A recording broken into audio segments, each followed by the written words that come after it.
Monseigneur, ça veut dire archevêque, qui chapeaute les autres évêques, honorifiques. De la part de qui? Il reçoit les honneurs de qui? Du pape. En tous les cas, il faut faire la différence. L'église catholique et l'église, c'est différent. L'église, c'est l'église de Jésus-Christ. L'église catholique a à sa tête le pape.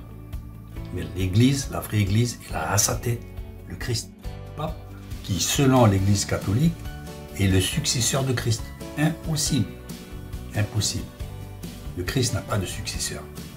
Le Christ, vous lisez à la Bible, c'est la tête. La tête ne peut pas être remplacée. Le corps de Christ, il est sur la terre. Et il ne s'appelle pas catholique, ni protestant, ni pentecôtiste. Que les choses soient faites. Je poursuis. L'Église a toujours un rôle à jouer. Elle a un rôle à jouer avec les autres. Les églises d'ailleurs, et il est heureux que nous ayons pu nous mettre d'accord sur ce que nous avions à dire. Pour essayer de le dire au mieux, c'est une manière pour nous d'être fidèles au même évangile.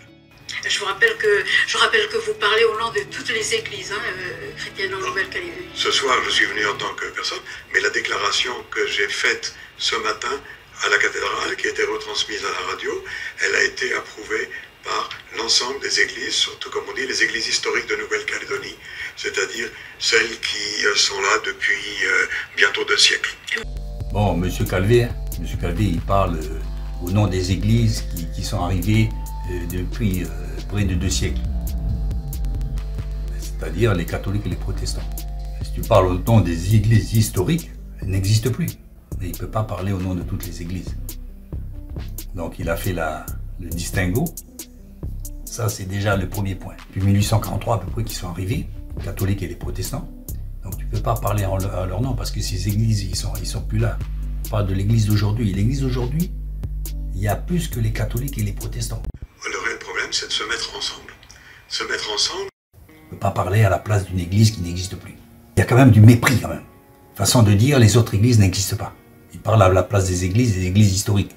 Donc vous qui êtes arrivés après, vous n'êtes pas considérés comme des églises. Je ne parle pas en votre nom parce que vous n'êtes pas des églises. C'est ça que ça veut dire. Donc c'est du mépris. Si effectivement l'église catholique et protestante font partie des premières églises, je pense qu'il faut qu'elles revoient sincèrement leur copie parce qu'elles se sont éloignées notablement des principes de l'évangile.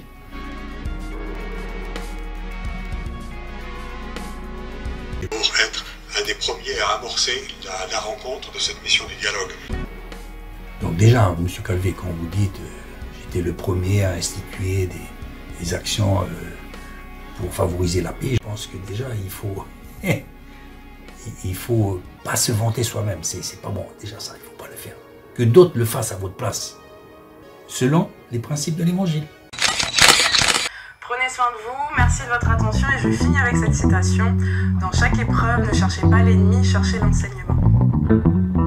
Vous avez pu le voir, l'enseignement vient de partout. Pas seulement les soi-disant religieux, mais cette petite bout de bonne femme là, dans la météo, nous apportait un bel enseignement. Que dans la diversité, il ne faut pas voir l'ennemi, mais l'enseignement qu'il apporte. Ça c'était bien, c'était vraiment une phrase à propos. Je salue un peu cette initiative.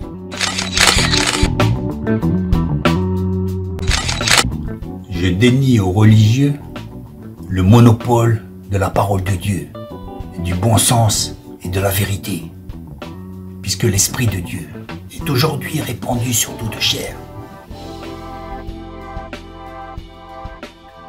La paix ici en Nouvelle-Calédonie a été construite par tous les acteurs qui ont participé à cette paix. Ça, on ne peut pas le savoir. Seul Dieu connaît les gens de paix. Seul Dieu connaît les gens d'église, des gens qui lui appartiennent.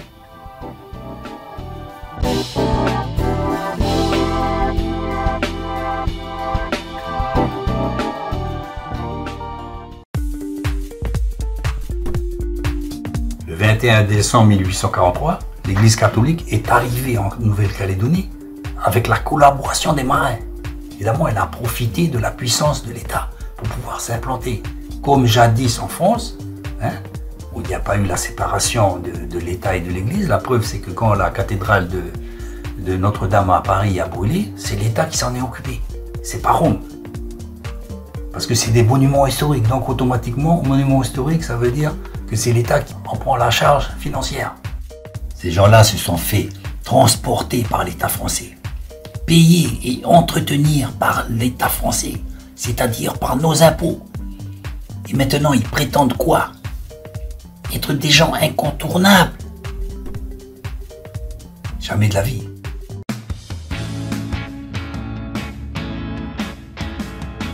Donc de 1853 à 1870, c'est la mise en place de l'autorité coloniale française.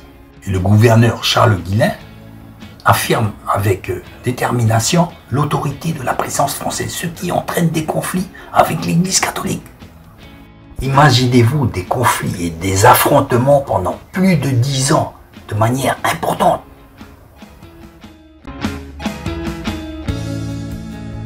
Cet état de guerre a débuté par désormais l'interdiction aux navires de l'État de transporter le clergé, comme ça se faisait auparavant. Par exemple, le prêtre Thomasin de Yegen, qui voulait se rendre à Nouméa, ne put le faire.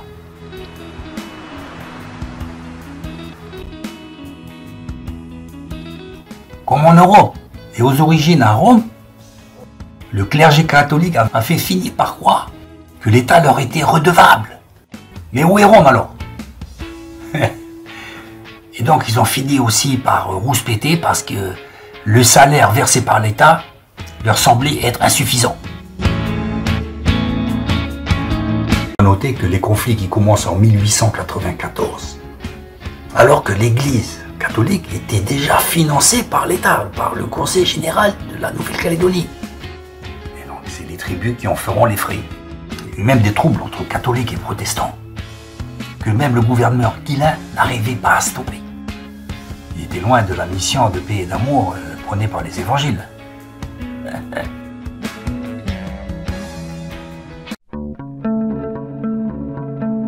En 1900, le Conseil général de Nouvelle-Calédonie supprime le budget des cultes. Ça veut dire qu'avant 1900, l'Église catholique était subventionnée par l'État français. Pas par Rome, par l'État français. Donc ils avaient le beau jeu de s'implanter, ils étaient même financés, transportés et financés.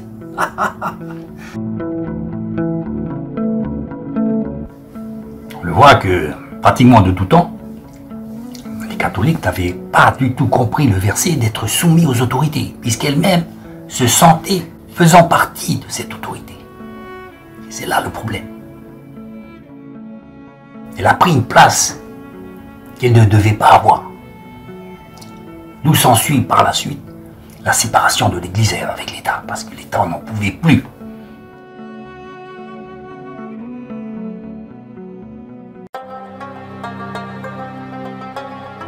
L'Église catholique souhaitait la prise de possession de l'île par la France pour assurer ses propres intérêts, notamment contre la menace protestante et donc anglo-saxon.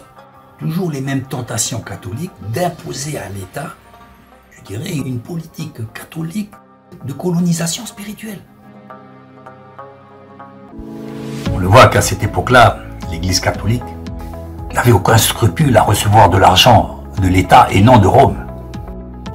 Ils pensaient que l'État leur était obligé, puisque même l'Église catholique, avec l'État, se sentait elle-même co-responsable de la prise de possession de la Nouvelle-Calédonie.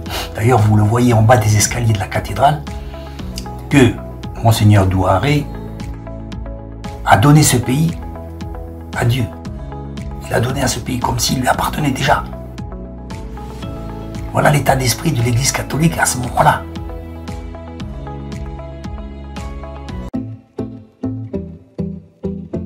On veut que ce soit catholique et que ce soit financé par l'État. Il faut dire que dès le début de la colonisation, les premières années de la colonisation, il existe une complémentarité entre l'État et l'Église catholique. Ainsi, entre protestants et catholiques, c'était de la concurrence permanente. Et l'État en profitait pour favoriser soit l'un, soit l'autre, selon ses propres intérêts. Donc on le voit, toutes ces petites sauces à trois étaient une sorte d'imbrication inextricable. Voilà mes amis, je vais finir cette vidéo, hein. Juste une petite mise au point, comme d'habitude. J'aime bien mettre les choses au point, l'histoire continue, et que les choses soient rétablies.